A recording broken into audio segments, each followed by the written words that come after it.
Shalom, je suis la sœur Juanita. J'aimerais donner des messages que m'a révélé notre Seigneur Jésus-Christ. Je vous invite à la prière. Père Céleste, que ton nom soit glorifié, que ton nom soit sanctifié. Père, à présent, j'aimerais donner des messages que tu m'as révélés. Je te prie, toute personne qui écoute ce témoignage, touche les cœurs, Seigneur, et bénis-les. Et que le Saint-Esprit prenne contrôle de ce message que tu m'as révélé. L'honneur et la gloire soient rendus à notre Seigneur Jésus-Christ. Amen. J'ai prié au nom de Jésus-Christ de Nazareth. Peuple de Dieu, c'était à la nuit, le 31 juin. La nuit, j'ai fait un rêve. Dans mon rêve, je me suis trouvée avec beaucoup de gens. Je ne les connais pas, mais on était beaucoup, on était nombreux. Donc subitement, j'ai levé ma tête vers le ciel et c'est comme ça, j'ai vu une grande croix qui brille. Et c'était une énorme croix qui a pris la direction de la terre. Donc, à ce moment-là, j'ai commencé par crier, j'ai commencé par parler, j'ai commencé par dire aux autres de se mettre en genoux pour demander pardon à Dieu. Que je leur disais, Jésus viens. Mais personne ne m'écoutait. Personne ne veut même me comprendre. En ce moment, moi, je priais, je criais. À un moment donné, la croix est presque descendue sur la terre. C'est en ce moment qu'ils se sont rendus compte qu'il y a quelque chose qui se passait. Donc, à ce moment, ils se sont mis à genoux pour prier, pour demander pardon à Dieu. Et c'est déjà trop tard. Et la croix est descendue sur la terre avec une grande force. La croix est descendue, ça s'est transformé en un homme, entouré de la lumière. C'était grand, c'était énorme. La personne est grande et énorme. Donc, on a commencé à prier, on a commencé à se lamenter, on a commencé à demander pardon. Il y a la lumière autour de la personne. Partout. Donc, on demandait pardon et la personne a soulevé sa tête. Il nous disait pourquoi parmi tous mes enfants, regardez comment vous êtes nombreuses. Et c'est seulement peu qui iront au ciel. Pourquoi?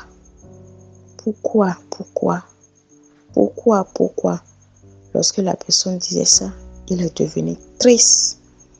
Vraiment triste, il est devenu triste. Il disait ça.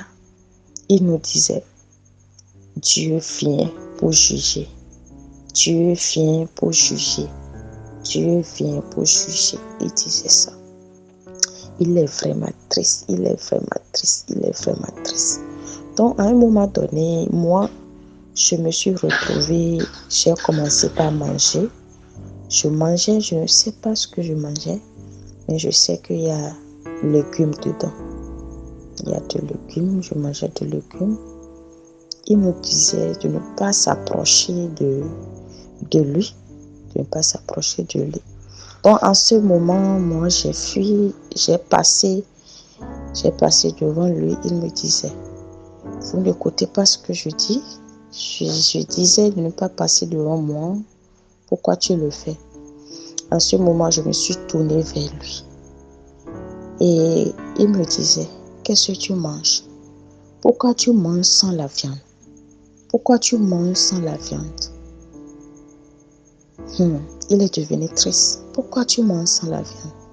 C'est pas grave. C'est pas grave, ça va aller. Donc, en ce moment, j'ai levé la tête et j'ai regardé le ciel. Le ciel a changé complètement. Et il a commencé par répéter, Jésus-Christ vient pour juger. Jésus-Christ vient pour juger. En ce moment-là, le ciel est descendu d'une façon que c'est proche de la terre et s'est changé. Et j'ai commencé par entendre des bruits au ciel, des bruits qui font peur, peuple de Dieu. C'est des bruits qui font vraiment peur. Excusez-moi beaucoup pour le français.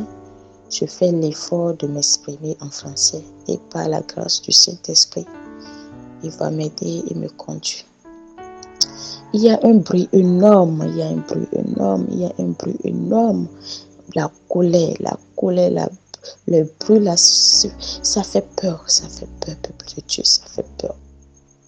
Donc à ce moment, je me suis retrouvée en même temps dans une autre maison. Donc j'ai fait regarder le ciel et j'ai vu, Dieu m'a montré le diable. Il m'a montré le diable et il était vraiment en colère. La tête, c'est la tête d'un homme en fait, mais au niveau de la bouche, c'est la bouche de chien. Les ailes sont vraiment noires. Il est en colère, il fait des zigzags. Il est Il est tellement en colère, il est énervé, il fait des zigzags, il fait des va-et-vient. Donc avant de rentrer dans la chambre, je disais à la dame, regarde dans le ciel, regarde en haut là, comment le diable est vraiment en colère contre nous. Il est vraiment en colère contre nous, les enfants de Dieu. Lorsque je disais ça, il m'a vu, il a cherché à m'attraper. J'ai pu rentrer dans la maison. On est rentré dans la maison, on a fermé les portes. On est rentré dans la cuisine. C'est comme ça, il y a vraiment de bruit au dehors. Il cherchait à rentrer dans la chambre pour nous attraper, mais c'est impossible. Toutes les portes sont fermées. Il n'a plus la chance, il n'a plus à rentrer dans la chambre pour nous attraper. Donc voilà le rêve que le Dieu Tout-Puissant m'a montré. Donc je me suis levée et j'ai beaucoup prié, j'ai pleuré. Vraiment, c'était un peu touchant. Souvent, je fais des rêves sur la fin du monde, mais pour cette fois-ci, c'était vraiment énorme, c'était vraiment fort. Donc, j'ai partagé ça avec mon épouse. Donc, lorsque j'ai fini de prier, j'ai pris la Bible. J'ai ouvert ma Bible, je suis tombée sur Psaume 5.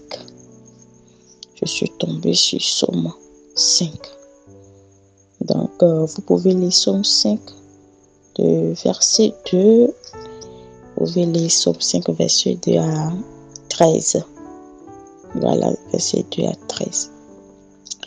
Le psaume, vous pouvez aussi continuer à Psaume 6 aussi, verset 11. Donc, j'ai lu Psaume 5 et après, la voix me disait d'ouvrir Apocalypse 22. La voix me disait d'ouvrir Apocalypse 22 et j'ai ouvert ça. J'ai ouvert Apocalypse 22.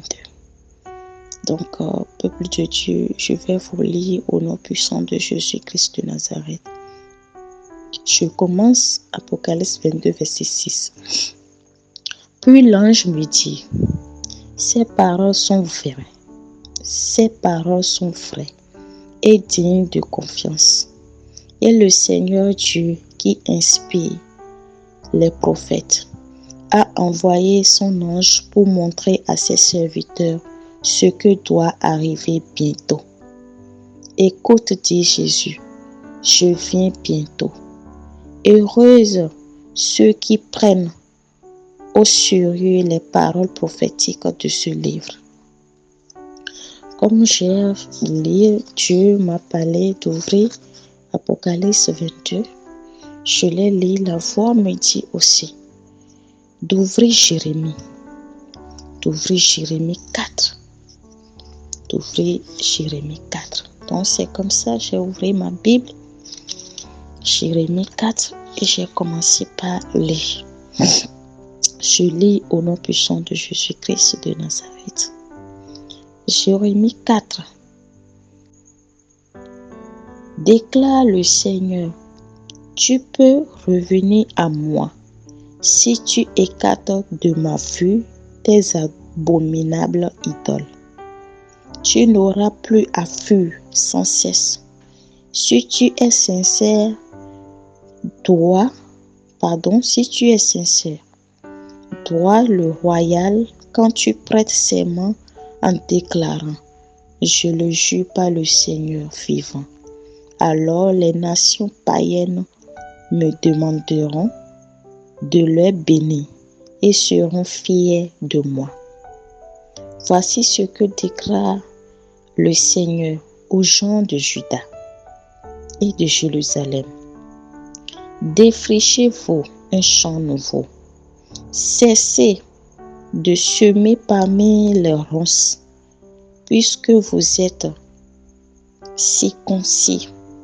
Soyez le jour, au nom de Jésus-Christ, je prie. Soyez-le pour moi, le Seigneur.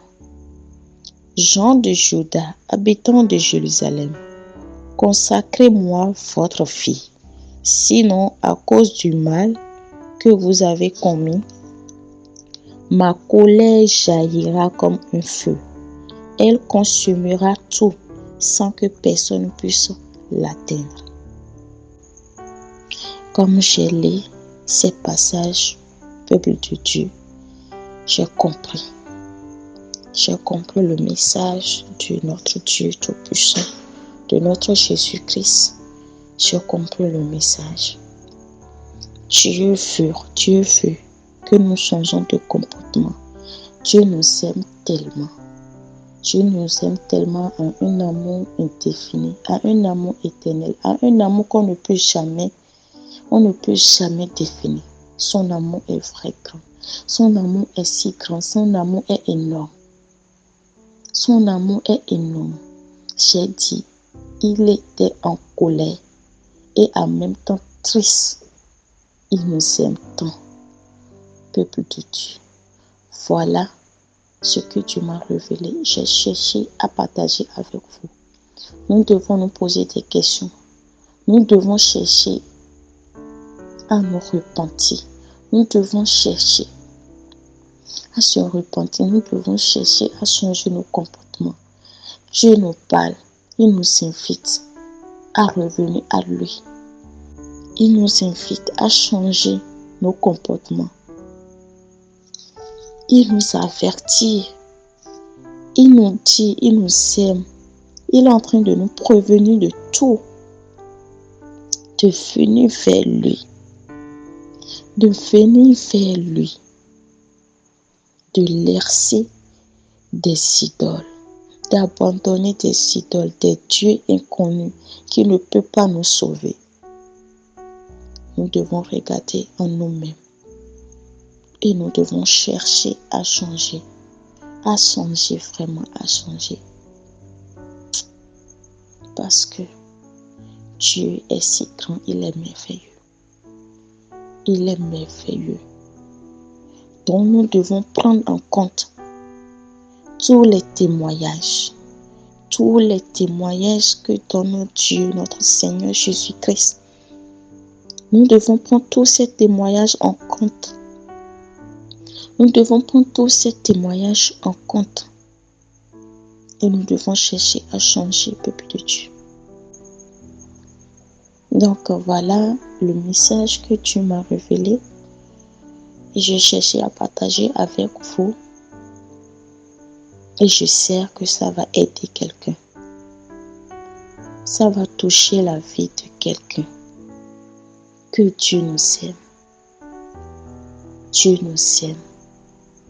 Il veut que nous abandonnions tous nos idoles, nous abandonnions tout, nous cherchions tout, des idoles, nous cherchions tous nos comportements, les comportements qui n'honorent pas Dieu. Il nous demande de laisser, de cesser, que nous pouvons chercher tout et revenir à lui. Qui peut nous aimer comme Dieu le fait? Qui? Personne ne peut, sauf lui. Il nous aime tant. Il est vraiment triste à cause de nos péchés. Il est triste. Donc, peuple de Dieu, voici le message que j'ai à partager avec vous. Je n'ai pas l'habitude de venir faire des témoignages. Je n'ai pas le courage de venir faire les témoignages. Mais je rends grâce au Saint-Esprit qui m'a accompagné, qui m'a aidé de faire ce témoignage. Que Dieu le Tout-Puissant, le Créateur du ciel et de la terre, vous bénisse, qui vous garde, qui nous donne la force, qui nous donne l'esprit de discernement, qui nous donne la sagesse, qui nous donne l'intelligence. Parce que le temps est grave. Le temps est grave. Nous devons prier. Nous devons prier sans cesse. Il est là, il nous aime. Il est avec nous. Peuple de Dieu, que Dieu vous bénisse. Si Dieu permet, une autre fois, pour que je vienne témoigner, pour que je vienne donner des messages, s'il me donne autre message, je viendrai témoigner. Mais s'il ne me donne pas, on se dit à tout moment, merci beaucoup, que Dieu vous bénisse. Shalom.